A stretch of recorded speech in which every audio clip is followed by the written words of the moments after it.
தூத்துக்குடி புனித வெள்ளியை முன்னிட்டு உலக புகழ்பெற்ற பனிமய மாதா பேராலயத்தில் இயேசு பிரான் சிலுவையில் அறையப்பட்டதை நினைவு கூறும் வகையில் நடைபெற்ற சிலுவை பாதை பவனி பல்லாயிரக்கணக்கான கிறிஸ்தவர்கள் பங்கேற்பு.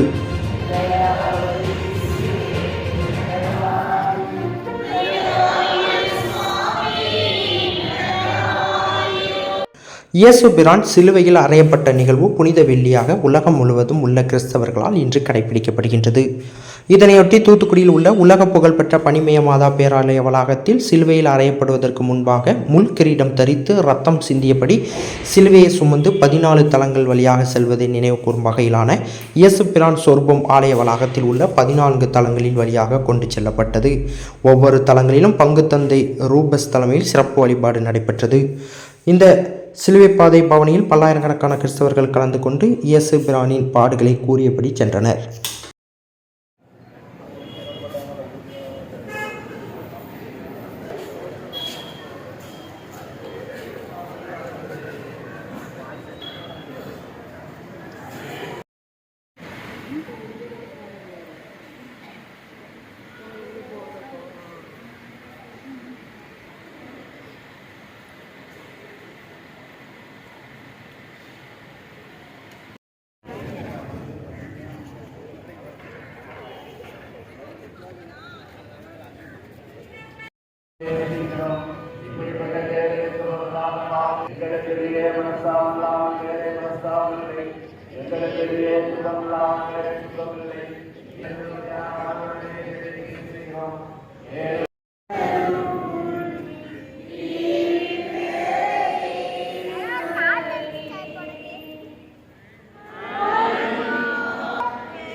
பதவியை தக்க வைத்துக் கொள்ள நீதிமானை பாதுகாப்பில் கையளிக்கும் பிளாத்து ஒருவரும், தங்கள் செல்வாக்கையும் பாரம்பரியத்துக்கும் மதக்கருங்கள் மற்றொருவரும், சிலுவையில் அலையுங்கள் என்று குறித்ததற்கும் கூலிப்படைகள் சிந்தியுங்கள்.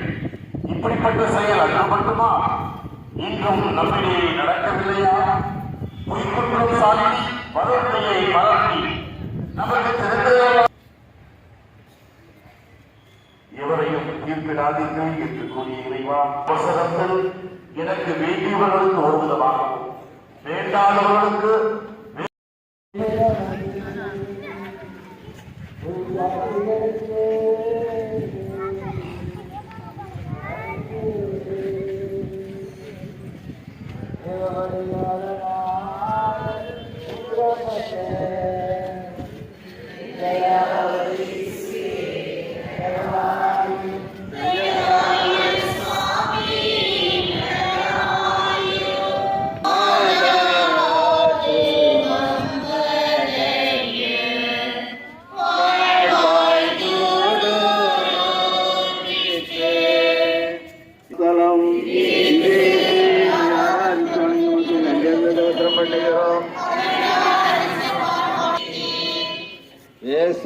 சுவாமி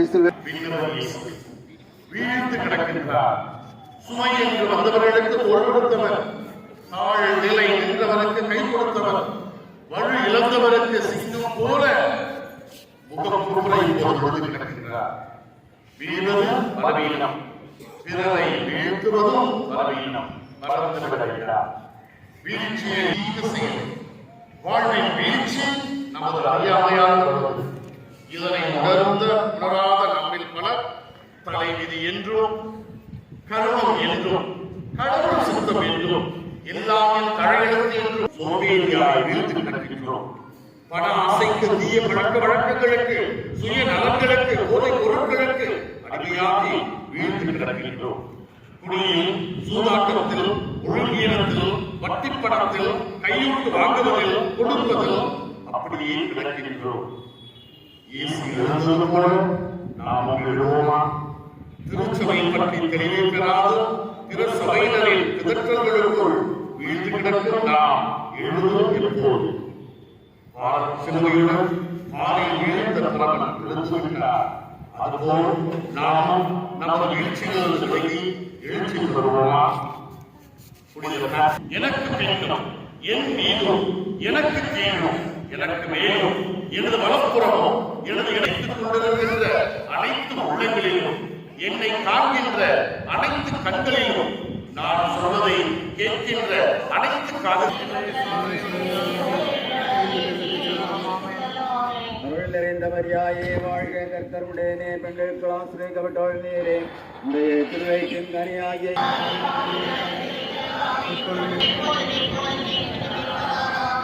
எங்கள் வீடு தயவாயிரும் சுவாமி.